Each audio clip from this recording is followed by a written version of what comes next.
Hermano, el día de hoy les quiero invitar a la cita de Marcos, el libro de Marcos, capítulo 10, versículos del 17 al 31. Marcos 10, del 17 al 31. Vamos a leer una historia más o menos conocida, bien escuchada, la verdad.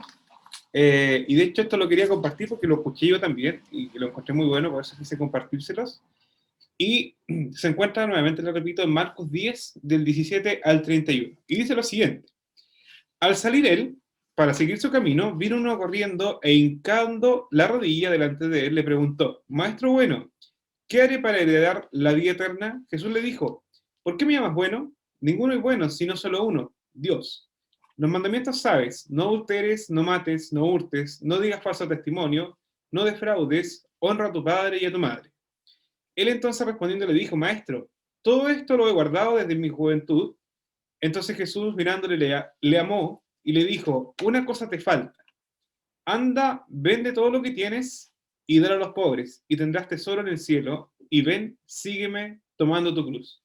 Pero él, afligido por esta palabra, se fue triste, porque tenía muchas posesiones. Entonces Jesús, mirando alrededor, dijo a sus discípulos: ¿cuán difícilmente entrarán en el reino de Dios los que tienen riquezas? Los discípulos se asombraron de sus palabras, pero Jesús respondiendo volvió a decirles: hijos, cuán difícil les es entrar en el reino de Dios a los que confían en las riquezas. Más fácil es pasar un camello por el ojo de una aguja que entrar un rico en el reino de Dios. Ellos se asombraban aún más, diciendo entre sí: ¿quién pues podrá ser salvo?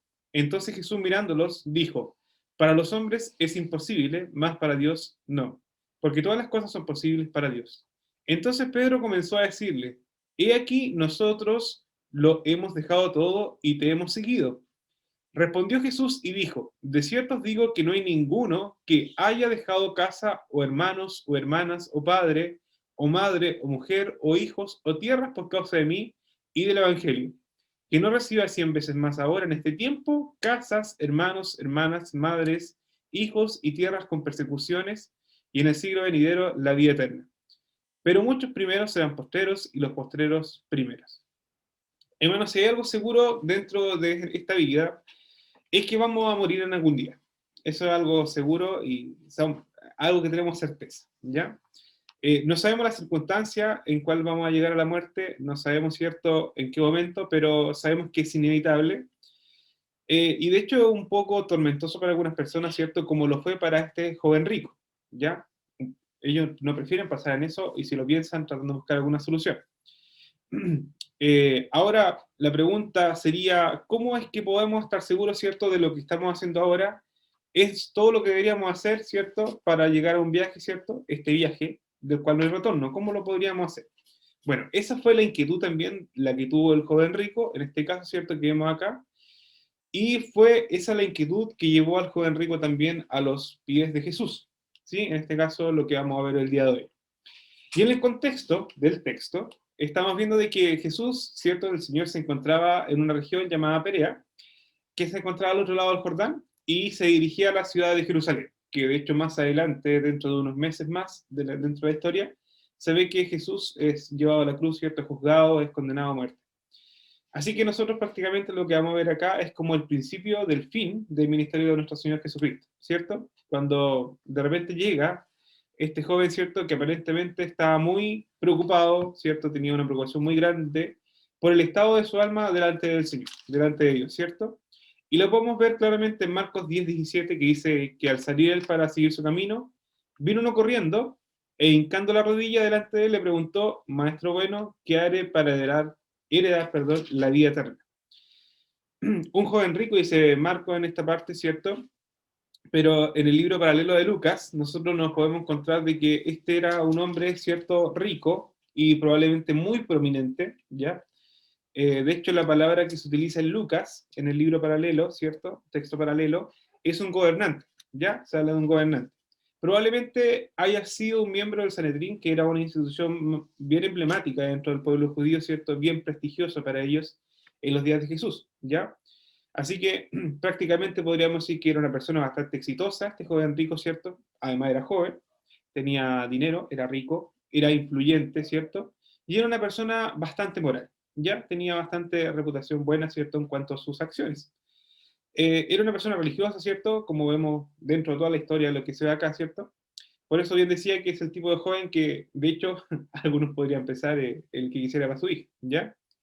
Sin embargo, la historia revela que es cierto que este joven tenía una inquietud, ¿ya? Una inquietud grande en su corazón, que de hecho, para darle la intención de que era una inquietud bastante grande, acá el autor, ¿cierto?, escribe en Marcos que él fue corriendo delante del Señor Jesucristo, ¿ya? Fue corriendo, no fue caminando, y de hecho, si nosotros estudiamos un poquito lo que sería la historia de ese tiempo, las personas no corrían delante de otras, no era prestigioso correr delante de una persona. Y esto fue lo que hizo el joven rico. Corrió delante de Jesús, ¿cierto? Y lo que estaba como fuera de la ética social de ese entonces. Y se da a entender que estaba bastante inquieto, ¿cierto? Corriendo delante del Señor. Y dice expresamente, dice, hincando la rodilla delante de él, le pregunta, Maestro bueno, ¿qué haré para heredar la vida eterna? Y es una buena pregunta, ¿cierto? Pero en otras palabras, como que está diciendo lo siguiente: Maestro, le está preguntando, ¿cómo puedo yo estar seguro de que yo estoy haciendo todas las cosas que debo hacer para ir al cielo? Lo cierto es que tenía casi todo cierto, pero había una duda en el corazón del joven rico que no lo dejaba vivir en paz. Una pequeña duda, una gran duda, ¿cierto?, que no lo dejaba vivir. Y en otras palabras, como que le está diciendo lo siguiente: Señor, yo estoy haciendo todo lo que creo que debo hacer, pero no estoy seguro si me hace falta algo más. Y yo confío en lo que tú me vas a decir. Eso es lo que le está diciendo el joven rico. Dime qué tú crees que me falta para yo poder tener la vida eterna. Y si pensamos un momento, este es el sueño, ¿cierto?, que todo cristiano tiene, que alguien venga a nosotros y nos haga esa pregunta, ¿cierto? Que nos pregunte, dime, ¿qué tengo que hacer yo para poder ser salvo? Es como el sueño, ¿cierto?, de cada uno de los que podamos creer en el Señor, que alguien se acerque a nosotros y nos pregunte de esa forma. Y Marcos 10:18 dice lo siguiente, la respuesta que da Jesús, Marcos 10:18. Jesús le dijo, ¿por qué me llamas bueno? Ninguno hay bueno, sino solo uno, Dios. Bueno, probablemente usted se ve algo distinto a lo que habitualmente uno responde a la pregunta, ¿cierto?, que dice, ¿qué puedo hacer para yo ser salvo? Acá Jesús le responde algo distinto a lo que nosotros podíamos haber pensado. Jesús le dijo, ¿cierto?, ¿por qué me llamas bueno? Ninguno es bueno, sino solo uno, Dios. De hecho, es tan extraña la historia, ¿cierto?, que Jesús podría haberle dicho, ¿qué te falta? Y él le ha dicho, cree en mí. Le podría haber dicho directamente eso, ¿cierto? Y sería la respuesta correcta, porque eso es lo que necesitaba el joven rico. Vamos a ir viendo más adelante por qué no se lo dijo directamente. Y pasa que este joven tenía un concepto equivocado acerca de sí mismo, ¿ya? Tenía un concepto equivocado de lo que él era en realidad, ¿ya? Por lo que no estaba como preparado en recibir la palabra que el Señor le tenía que dar, ¿cierto? Y le voy a explicar más adelante por qué razón. De hecho, sabía el concepto, ¿cierto?, que mucha gente tiene de sí misma, es que lo que pasa hoy en día también, ¿cierto?, que la gente piensa y tiene un concepto de que son personas en sí buenas, ¿cierto?, que hacen cosas malas, ¿ya? Pero el concepto bíblico es al revés. Somos personas malas, ¿cierto?, que a veces, por la gracia de Dios, hacemos cosas buenas, ¿cierto? El concepto que este hombre tenía es que era una buena persona, ¿cierto? Y de hecho lo sabía, pero él quería saber qué más le faltaba, ¿ya? Eso es lo que él tenía, qué es lo que más le faltaba para ser, ¿cierto?, en sí una mejor persona. De hecho, si uno le dice de esa forma, si uno le hubiera dicho lo que directamente piensa, que es creer en Jesús, él probablemente hubiera dicho, por supuesto, ¿por qué no? ¿Cierto? Eso solamente me añadiría a mí más bondad a mi bondad. Eso es lo que le estaba pasando al joven rico. Él era consciente de que era una persona buena, ¿cierto?, que hacía a veces cosas malas. Entonces, si el Señor Jesús le decía, cree en mí directamente, él, claro, iba a pensar lo siguiente, claro, puedo decir que sí, entonces le voy a añadir solamente bondad a mi bondad, ¿ya? Considere la palabra mi bondad. Ahora, la respuesta de Jesús en el versículo 18, ¿cierto?, que acabamos de leer, ¿por qué tú me llamas bueno? En otras palabras, el Señor está diciendo lo siguiente. Tú vienes a mí, le está diciendo al joven rico, como si yo fuera un maestro común y corriente. Tú vienes a mí como si fuera un hombre como tú, ¿cierto?, solo que con un poco más de sabiduría.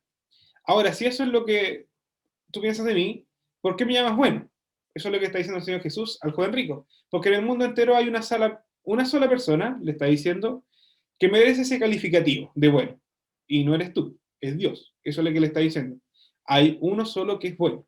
Eso le dice el joven rico, perdón, le dice Jesús al joven rico, ¿cierto? En otras palabras. Jesús en este caso no está negando ni afirmando que Él sea Dios en este pasaje. Por favor, eso no es el foco dentro de este pasaje, ¿ya? Él solo quiere hacerle ver a este joven, ¿cierto?, lo equivocado que está con la concepción de sí mismo, ¿ya? Cuando él creía que él era bueno por sí mismo, ¿ya?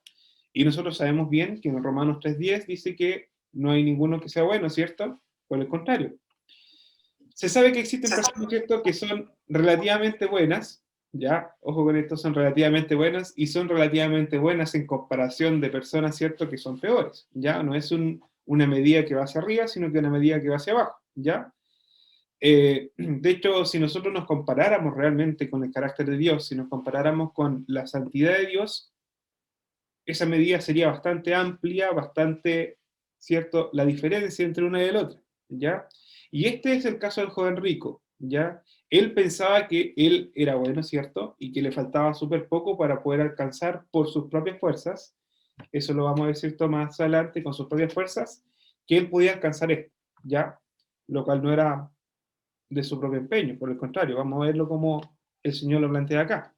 Y vemos en Marcos 10:19, vamos avanzando en el texto principal, dice, los mandamientos sabes, no adulteres, no mates, no hurtes, no digas falso testimonio, no defraudes, honra a tu padre y a tu madre. Eso le dice el Señor al joven rico, ¿cierto?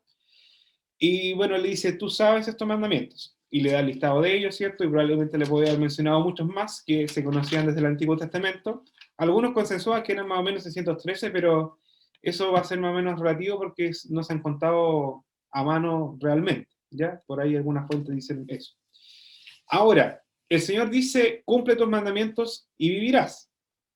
Y la pregunta que cabe acá, ¿está enseñando el Señor Jesús en este pasaje que la salvación es por obras, por obedecer los 10 mandamientos? Por supuesto que no, por supuesto que no. De hecho, en el libro de Lucas, en el texto paralelo a Marcos, ¿cierto? Anteriormente a la situación que nosotros podemos ver del joven rico, de cómo se acerca a él, ¿cierto? Y presenta todo este cuadro, él habla de la parábola del fariseo y el publicano, ¿ya? O sea, él presenta primero la parábola del fariseo y el publicano y se acerca luego el joven rico dentro de la historia, ¿cierto? Y vamos a leer Lucas 18, del 9 al 14, Lucas 18, del 9 al 14, para poder ver el contexto y a qué se refiere la parábola del fariseo y el publicano.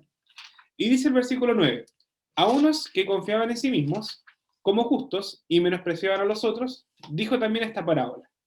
Dos hombres subieron al templo a orar. Uno era fariseo y el otro publicano. El fariseo puesto en pie oraba consigo mismo de esta manera. Dios, te doy gracias porque no soy como los otros hombres, ladrones, injustos, adúlteros, ni aun como este publicano. Ayuno 2 veces a la semana, doy diezmo de todo lo que gano. Mas el publicano, estando lejos, no quería ni aun alzar los ojos al cielo, sino que se golpeaba el pecho diciendo, Dios, sé propicio a mí, pecador. O digo que este descendió a su casa, justificado antes que el otro, porque cualquiera que se enaltece será humillado y el que se humilla será enaltecido. Y en este caso, ¿cierto? Volvemos al texto principal del joven rico. Cristo no le está enseñando al joven rico que debía salvarse guardando los mandamientos, guardando toda la ley, ¿cierto? No le está enseñando eso. Lo que él quería hacer ver a este joven, ¿cierto? Es que es imposible para el hombre poder salvarse con su propia obediencia, con sus propias fuerzas, en pocas palabras, ¿cierto? La Biblia dice que uno de los propósitos por lo que se reveló la ley de Dios, ¿cierto? Es que para que nosotros pudiéramos evaluarnos con respecto a ella, que nosotros viéramos ese espejo, ¿cierto? Y nos pudiéramos ver cada una de esas manchas que podíamos haber tenido en nuestro rostro. Ustedes probablemente puedan pensar directamente en un espejo con aumento y donde se ven cada una de las imperfecciones, digámoslo así, ¿cierto? De nuestra cara. Bueno, así lo está dando, ¿cierto? El Señor a entender en este caso. Por eso se la reveló, por eso le mencionó los mandamientos a este joven, ¿cierto? Al joven rico, para que él viera su necesidad, para que él viera la necesidad que presentaba, acorde, ¿cierto?, a lo que él tenía, ¿ya? De hecho, imagínense los dos grandes mandamientos, ¿cierto? El primero de ellos es amarás al Señor tu Dios con todo tu corazón, con toda tu alma, con toda tu mente y con todas tus fuerzas también, ¿cierto? Y pregunta, ¿hay algún momento en que usted cumpla completamente esto todo el día? ¿Hay algún día que lo ha podido hacer en forma completa, las 24 horas, sin fallar un segundo, ni un microsegundo? Por supuesto que no, y el Señor es consciente de eso.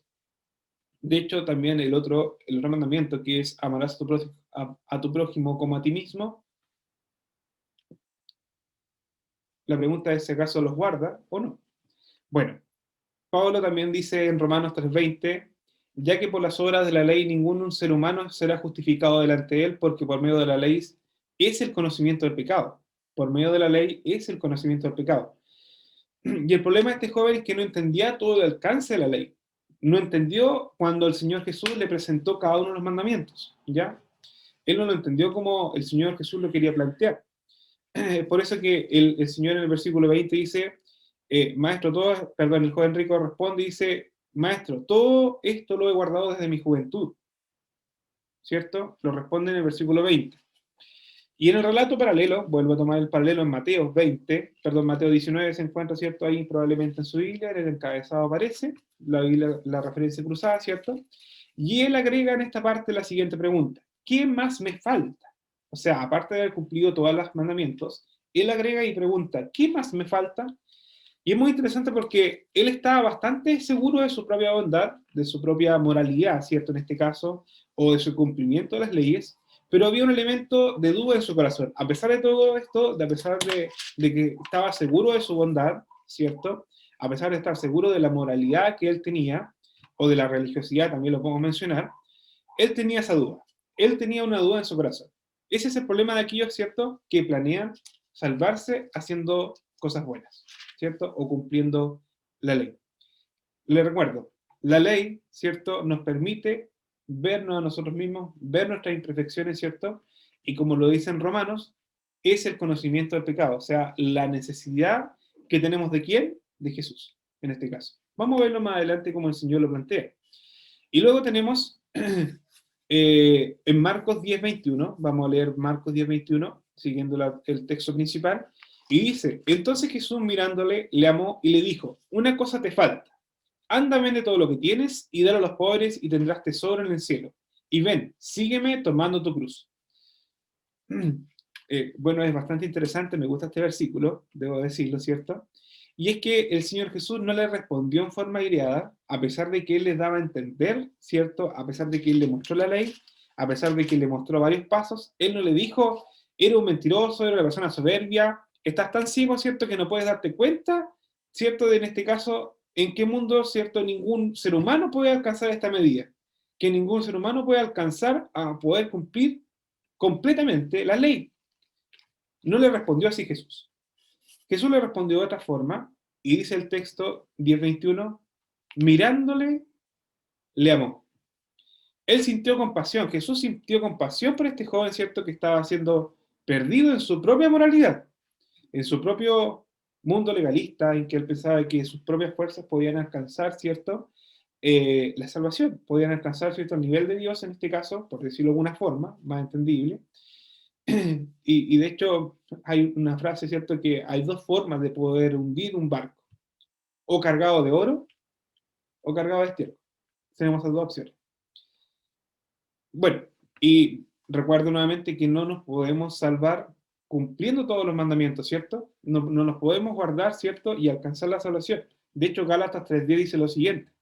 Gálatas 3:10 dice el apóstol Pablo, porque todos los que dependen de las obras de la ley están bajo maldición.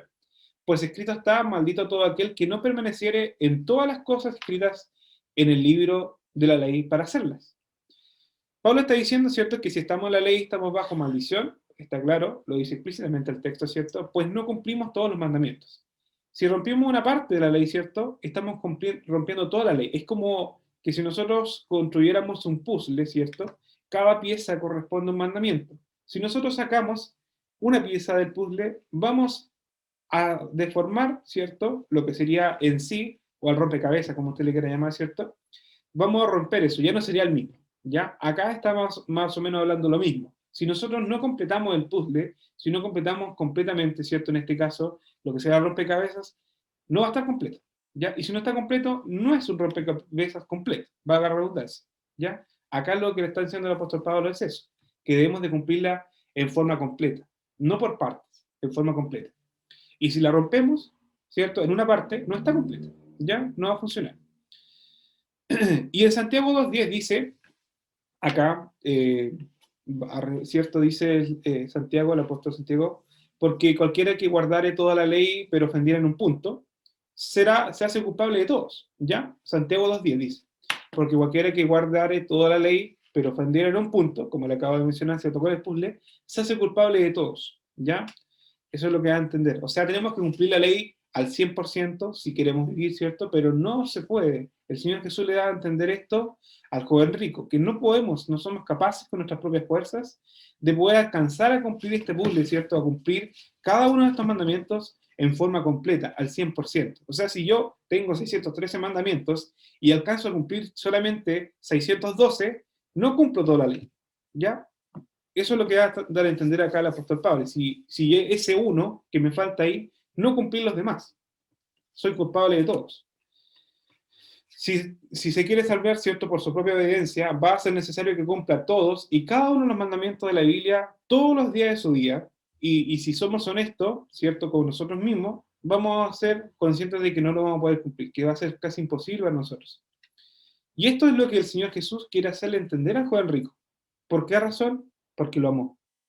Porque lo amó. No fue con una actitud de cinismo, no se enojó con él, sino que lo amó. Y le dio a entender esto. Jesús le dijo, solo te hace falta una cosa. Vende todo lo que tienes, dáselo a los pobres y sígueme a mí. Por fin, ¿cuántas cosas le faltan a este joven para poder completarlo? ¿3 o una? Porque dice, vende todo lo que tienes, dáselo a los pobres y sígueme a mí.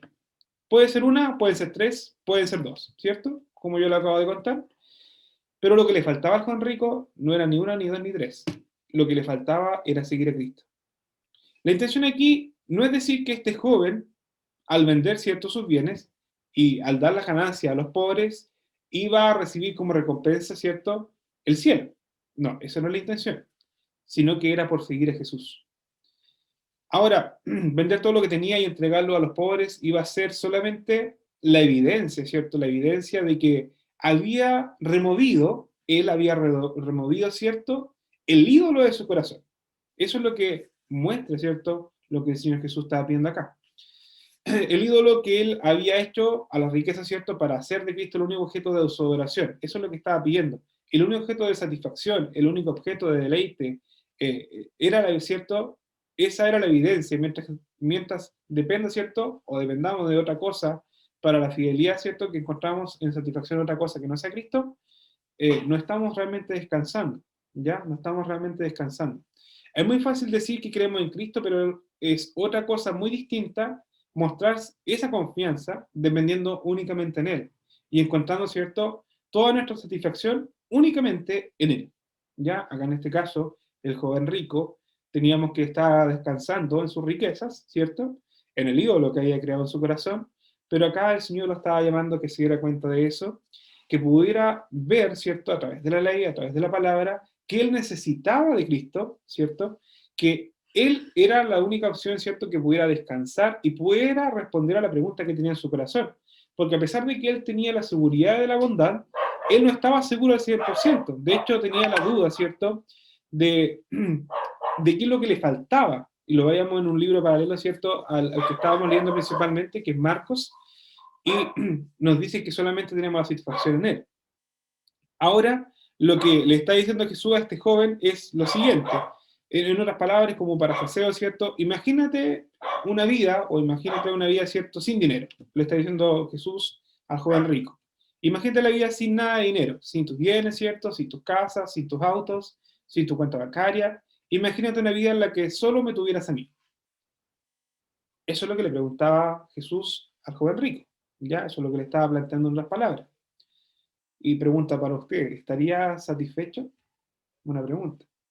Jesús está diciendo, prácticamente está haciendo, el Jesús, una cirugía a corazón abierto, ¿cierto? Le está colocando el bisturí ahí directamente al corazón del joven rico, cosa que él pudiera reaccionar, que pudiera ver la necesidad que planteaba, ¿cierto? Y hay personas que creen, pero que en realidad no creen, ¿ya? O sea, personas que tienen a Cristo, pero solamente como un adorno más, ¿ya? Obviamente, ¿cierto?, como en el contexto, ¿cierto?, de una vida decente, religiosa, pero que Cristo no es todo, ya también eso le da a entender al joven rico. Y de hecho, si Cristo no es nada, si no es todo para nosotros, si no es nada para ustedes, ¿cierto? Entonces, no es nada. Cristo en sí no es un adorno, ¿ya? Y Lucas 14:33 dice, Lucas 14:33, así pues, cualquiera de vosotros que no renuncia a todo lo que posee, no puede ser mi discípulo, dice el Señor. Eh, es imposible que nosotros podamos seguir aferrados completamente, ¿cierto? En cosas que sean aparte de Cristo, ¿cierto? Y al mismo tiempo aferrarnos a Jesús, ¿ya? De hecho, hay un texto que dice que nosotros no podemos amar tanto a las riquezas como al Señor, sino que solamente tendríamos que amar al Señor, o a las riquezas. No se pueden amar las dos cosas al mismo tiempo, ¿cierto? Por lo tanto, tenemos que tener al Señor en nuestro corazón. Ese es el llamado que le hace al joven rico también. Ahora, eso no significa que los cristianos deben ser pobres. Por favor, que no se malinterprete el pasaje. Por el contrario, no es que los cristianos tienen que ser pobres, sino que, de hecho, hay varios personajes bíblicos que eran muy ricos y piadosos también. Tenemos el caso, por ejemplo, de Abraham, ¿cierto? Y tenemos el caso de Job, que vimos en la clase, perdón, el culto de la reunión anterior. Eh, y de hecho ellos en la hora de la prueba mostraron realmente que Dios era su todo. Y de hecho, si nosotros recordamos un poco la historia de Abraham, vemos que Abraham, ¿cierto?, se encontraba en el monte Moriah y le dice a Dios, ¿cierto?, que se lleva a su hijo Isaac, a ese hijo que había esperado por 25 años más o menos, ¿cierto?, y le dice que lo ofrezca como sacrificio. ¿Qué hizo Abraham? ¿Se quedó con el hijo, se arrancó? No, por el contrario. Fue, ¿cierto?, llevó a su hijo hacia donde Dios le ordenó, ¿cierto? Pero sabemos también que Dios no permitió, ¿cierto?, que sacrificara a su hijo, por el contrario, le dio un sacrificio aparte y él se quedó con su hijo de la promesa, ¿cierto? Vemos acá en este caso que Abraham demostró allí que él no idolatraba a su hijo, él no tenía a su hijo como su ídolo, ¿cierto?, en su corazón. Dios era para él su todo, no su hijo, ¿ya? Lamentablemente este joven no pasó la prueba como lo hizo Abraham ni como lo hizo Job, ¿cierto? En aquel momento crucial de su vida, cuando estuvo frente a Jesús, ¿cierto? Quedó evidenciado, ¿cierto?, que quién realmente era su Dios, que aquí realmente no era Dios con mayúsculas. Y en Marcos 10:22 dice, Marcos 10:22, vemos aquí un cuadro, vemos un contraste, dice, pero él, afligido por esta palabra, o sea, el joven rico afligido, se fue triste, porque tenía muchas posesiones. Luego de que el Señor Jesús le había dicho, ¿cierto?, que vendiera todas sus posesiones, que se lo diera a los pobres y le siguiera, él se fue triste, ¿cierto?, afligido por estas palabras, ¿cierto?, porque tenía muchas posesiones. Y acá en este le digo yo el contraste, porque al principio vemos que la persona, ¿cierto?, este joven rico llegó corriendo y se arrodilló, ¿cierto?, hincando las rodillas, dice el texto, delante del Señor. Con ese entusiasmo que vino, ahora se fue angustiado. De hecho, bueno, el cáncer acá que tenía, ¿cierto?, por decirlo de alguna forma, el joven rico era el materialismo en sí. Y ya se había expandido dentro del corazón y dentro de varios órganos de él.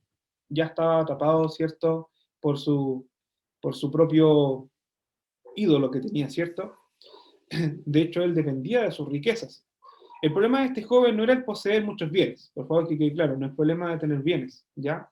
Sino que los bienes lo tenían a él, ¿ya? Ese era el problema del joven rico. No que él tuviera muchos bienes, sino que los bienes lo tenían a él, ¿ya? Ese era el problema mayor.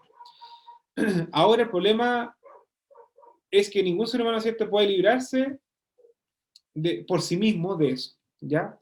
No nos podemos librar, ¿cierto?, de eso por nuestras propias fuerzas, ¿ya? De hecho, leemos en el versículo 23 y 27 de Marcos, texto principal, Marcos 10, 23, 27, dice, entonces Jesús, mirando alrededor, dijo a sus discípulos, ¿cuán difícilmente entrarán en el reino de Dios los que tienen riquezas? Los discípulos se asombraron de sus palabras, pero Jesús respondiendo volvió a decirles, hijos, ¿cuán difícil es entrar en el reino de Dios a los que confían en las riquezas? Más fácil es pasar un camello por el ojo de una aguja que entrar un rico en el reino de Dios. Ellos se asombraban aún más, diciendo entre sí, ¿quién pues podrá ser salvo? Entonces Jesús mirándolos dijo, para los hombres es imposible, mas para Dios no, porque todas las cosas son posibles para Dios. Y ojo con esto, el Señor nos dijo que Él no dijo para los ricos, ni para los pobres, Él dijo para los hombres, ¿ya? Para los hombres es imposible. Para los hombres la salvación es imposible. No está categorizando por ninguna situación económica, ni por ninguna condición social, por ningún motivo, está hablando de los hombres, ¿cierto? En general. Obviamente acá en este caso podríamos mencionar como paréntesis que los ricos en este caso, por lo que dijo el Señor, es porque dependen mucho de su dinero. Están acostumbrados, ¿cierto? En este caso a poder recibir y poder pagar probablemente con su tarjeta, con sus propios recursos. Por eso habla de esa forma.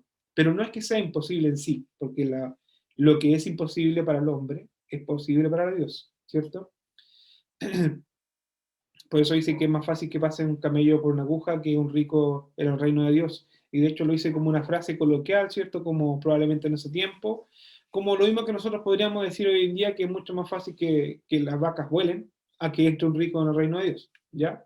Como que de esa forma lo estaba dando a entender. Es totalmente imposible que, obviamente, las vacas vuelen. Y así es tan imposible que entre un hombre en el reino de Dios, ¿cierto? Por sus propias fuerzas. ¿Ya? Por sus propias fuerzas. Y en Mateo, ¿cierto? Dice que dejen venir los niños a mí, porque de los tales es el reino de los cielos, ¿ya?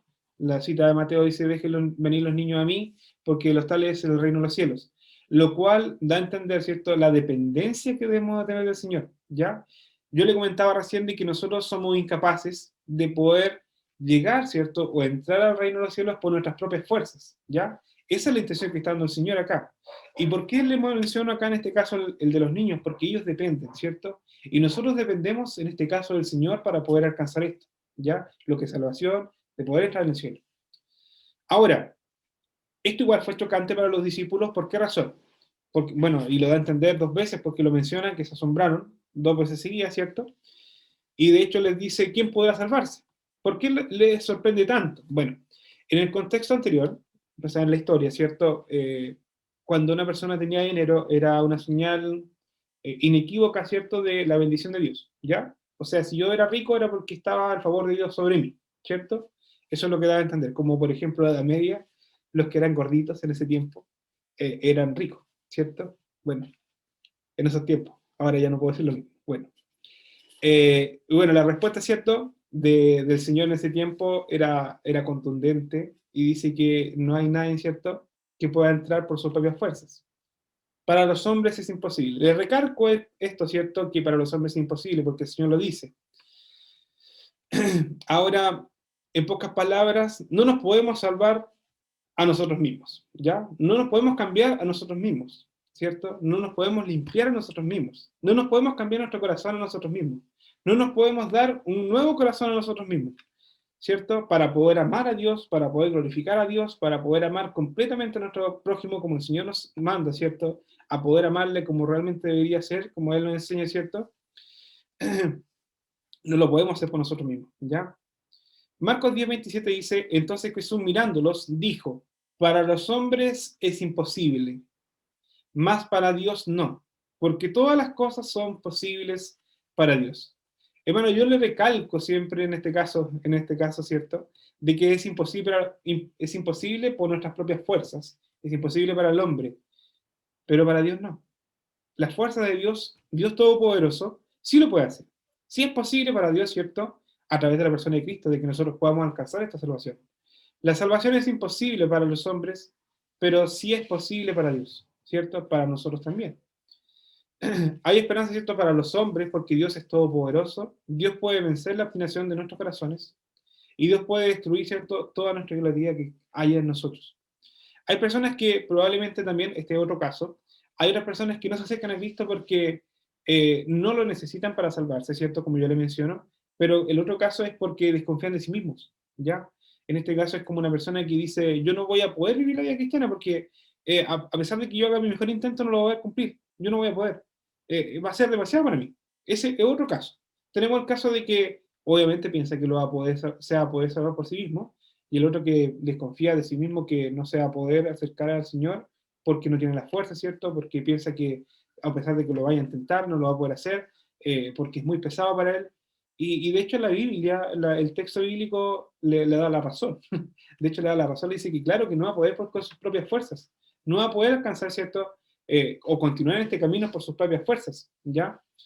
Eh, y nuevamente lo repito, porque la salvación es imposible para los hombres, pero sí para el Señor, ¿cierto? Las fuerzas que este hombre necesita, ¿cierto? Cuando dice que desconfía de sí mismo, vienen del Señor a través de Cristo directamente, ¿cierto?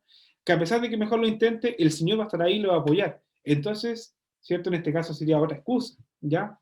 Nosotros no podemos por sí mismos romper las cadenas, ¿cierto? Que nos tendrían esclavizados, ¿cierto? Con nuestros ídolos, ¿cierto? Con nuestro pecado. Pero Dios sí puede romper esas cadenas que nos dejan, ¿cierto? Atados a nosotros mismos muchas veces y poder continuar en Él, poder tener este corazón nuevo, esta carne nueva, ¿cierto? Que Él puede dar. Dice, aún si llega al cristianismo, no vas a poder vivir la vida cristiana por ti mismo, ¿cierto? No vamos a poder vivir por nosotros mismos la vida cristiana, pero Dios sí nos va a poder dar las fuerzas, va a transformar nuestros corazones, ¿cierto? Los va a renovar, ¿cierto? Nos va a dar un nuevo corazón que antes era de piedra y ahora es de carne, ¿ya? Eso nos va a dar el Señor sí puede, ¿ya? En ambos casos que yo le mencioné anteriormente, el que se puede salvar por sí mismo, o el que desconfía de sí mismo para poder acercarse al Señor, el Señor va a tomar de nosotros. El Señor tiene el poder para poder hacerlo. Él es todopoderoso. Él puede cambiar nuestros corazones. Pasar desde la piedra que nosotros teníamos a tener un corazón que late de carne. ¿Cierto? Y Mateo 10:28 dice, entonces Pedro comenzó a decirle, he aquí nosotros lo hemos dejado todo y te hemos seguido.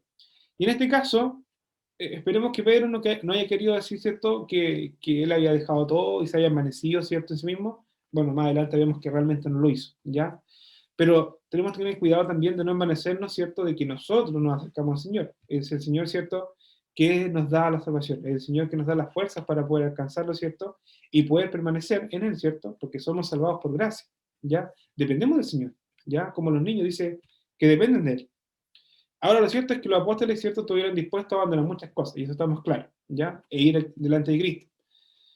Y el Señor les dice en Marcos 10:29 al 30, respondió Jesús y dijo, de cierto os digo que no hay ninguno que haya dejado casa o hermano o hermanas, o padre o madre o mujer o hijos o tierras por causa de mí y del Evangelio, que no reciba 100 veces más ahora en este tiempo casa, hermano, hermanas, padres, ¿cierto? Madres, perdón, hijos y tierras con persecuciones, y en el siglo venidero la vida eterna, ¿ya? El Señor está reiterando el mensaje anterior, en que es imposible, ¿cierto?, seguirlo si no lo dejamos todo. ¿Ya? Si no dejamos nuestro ídolo atrás, ¿cierto? En este caso le habla al joven rico, le dice que deje sus riquezas, pero es para que él se dé cuenta de su ídolo que tenga ahí y de que necesita de Cristo, ¿ya? Por eso le da a conocer la ley también. Ahora, esto no significa que el cristiano se vuelva un pesado con la familia, con el pasaje que acabamos de leer, no es que se aleje realmente de la familia, sino que es la familia la que se aleje de él, probablemente eso es lo que vaya a pasar, ¿ya? Que las personas lo aborrezcan por su fe, ¿ya? Pero no es que el cristiano se va a devolver pesado con su familia o con sus familiares, ¿ya? No, no de esa forma. Y de hecho lo menciona también en Mateo 10:34 al 39. Mateo 10, del 34 al 39 dice, no penséis que he venido para traer paz a la tierra, no he venido para traer paz sino espada, porque he venido para poner en disensión al hombre contra su padre, a la hija contra su madre, y a la nuera contra su suegra, y los enemigos del hombre serán los de su casa. Y el que ama a padre o madre más que a mí, no es digno de mí. El que ama a hijo o hija más que a mí, no es digno de mí. Y el que no toma su cruz y sigue en pos de mí, no es digno de mí. El que haya su vida la perderá, y el que pierde su vida por causa de mí la hallará. ¿Cierto? Jesús nuevamente está diciendo aquí que todo es todo una. ¿Ya? Eso en pocas palabras está diciendo. Y nuevamente le repito la frase que dije anteriormente, le está Jesús indicando que Él no es un adorno. ¿Ya? No es un adorno religioso. El problema es que todos nosotros somos demasiado débiles, ¿cierto?, para hacer algo así, ¿cierto? A menos que vengamos directamente a dependencia de Cristo, ¿cierto? Que vengamos a Cristo en dependencia de Cristo, ¿ya? Es necesario que nos tomemos de las dos partes. Para los hombres es imposible, pero siempre, siempre hay esperanza en el Señor, ¿ya? Lo que es imposible para los hombres no es imposible para Dios. La salvación, ¿cierto?, está disponible para todos los hombres, ¿cierto? Porque Dios es todopoderoso, ¿cierto? Y su poder es ilimitado, no tiene límites, ¿ya? Todas las cosas son posibles para Él. De hecho, fue Dios quien él dio el remedio, ¿cierto?, a través de Cristo para el pecado. Es Dios quien abre nuestros ojos para ver, ¿cierto?, la condición en la que nos encontramos, como lo hizo con el joven rico, que le presentó nuevamente la ley, para que él se diera cuenta que necesita a Cristo para poder alcanzarlo, ¿cierto?, para poder cumplir esa duda que tenía en su corazón. La necesidad que tenemos, ¿cierto?, de ser salvos, es Dios quien inclina nuestra voluntad para ofrecernos, ¿cierto?, para que abracemos por fe, ¿cierto?, lo abracemos a Él, y de todo corazón, ¿cierto? Y dice, eres tú el que tiene que venir, ¿cierto? Nosotros somos los que tenemos que ir en dependencia del Señor. Y sabemos bien que la salvación es por gracia. De hecho, el punto focal, ¿cierto?, del Evangelio. Ahora, la salvación sabemos, ¿cierto?, que es completa, ¿cierto?, y gratuita, ya a través de la fe, ¿cierto?, de la obra redentora de la que hizo Cristo, ¿ya? De hecho, en Marcos, más adelante, ¿cierto?, en Marcos 10:45, del texto principal, dice, porque el Hijo del Hombre no vino para ser servido, sino para servir, y para dar su vida en rescate de muchos, ¿ya? O rescate por muchos. Él vino a morir en una cruz para dar su vida por rescate, o para rescatar a los pecadores, ¿cierto? Y si llegamos a Cristo, vamos a perderlo todo y vamos a ganar todo. ¿Sí? Vamos a ganar todo. La promesa, ¿cierto?, que encontramos en el versículo 30, que lo leímos anteriormente en Marcos, ¿cierto?, también 10:30, implica dos cosas, ¿ya? El creyente, ¿cierto?, llega a una familia grande, y de hecho nosotros podríamos recordar bien cuando tomamos desayuno en nuestra iglesia, cuando tenemos, sin pandemia, ¿ya? Ahí podemos ver la hospitalidad, ¿cierto?, que nos falta el hermano que prepara el cafecito al otro, o que le prepara el café, perdón, el pancito, ¿cierto? Bueno, y eso es un ejemplo, porque sabemos que cuando asistimos o visitamos a un hermano, también recibimos un cafecito, o una galletita, o algo así, ¿cierto? Y ahí tenemos esa familia, ¿cierto?, que el Señor dice que probablemente podamos perder, ¿ya? Y por otro lado es que el Señor va a cumplir o va a suplir cualquier falta de amor que nosotros podamos tener, ¿cierto? Y de hecho este amor va a ser mucho mejor porque no solamente se va a limitar acá a la tierra, sino que va a ser por los siglos de los siglos, ¿cierto? En Romanos 8:18 dice, pues tengo por cierto que las aflicciones del tiempo presente no son comparables con la gloria venidera que en nosotros ha de manifestarse, dice el apóstol Pablo, perdón. Y dice en Marcos 10:31, pero muchos primeros serán postreros y los postreros primeros. La idea, ¿cierto?, puede ser la siguiente. La forma de obrar de Dios desafía, ¿cierto?, nuestras ideas preconcebidas. El joven rico en este caso, de esta historia, ¿cierto?, al principio parecía que estaba muy cerca, ¿cierto?, un individuo moral, estaba muy cerca de Dios, un individuo moral, religioso, que admiraba a Jesús. Él parecía estar muy cerca del reino de Dios, pero al final se demostró que estaba muy lejos, ¿ya? De hecho, se fue, se alejó del Señor, me refiero del cuadro que estamos viendo, se fue triste, afligido, ¿cierto? Y de hecho, este joven, ¿cierto?, había sido una persona bastante exitosa, ¿ya? Nosotros podemos haber dicho, claro, según el criterio del mundo, era un joven rico, ¿cierto?, que probablemente haya tenido el éxito más grande, era una persona influyente, ¿cierto? Pero según el criterio del Señor, este joven era un esclavo de su propia idolatría, ¿cierto?, de su propio pecado y de su propia moralidad, que en este caso era su propio legalismo, ¿cierto?, que vivía acorde a sus propias obras y pensaba que sus propias fuerzas iban a alcanzar al Señor y no a través de Cristo, ¿sí? Eso en pocas palabras. Tenemos que aprender, ¿cierto?, a evaluar de acuerdo también a los criterios de Dios, ¿cierto?, y no del mundo. El mundo se fija siempre en lo que no tiene un valor permanente, ¿ya?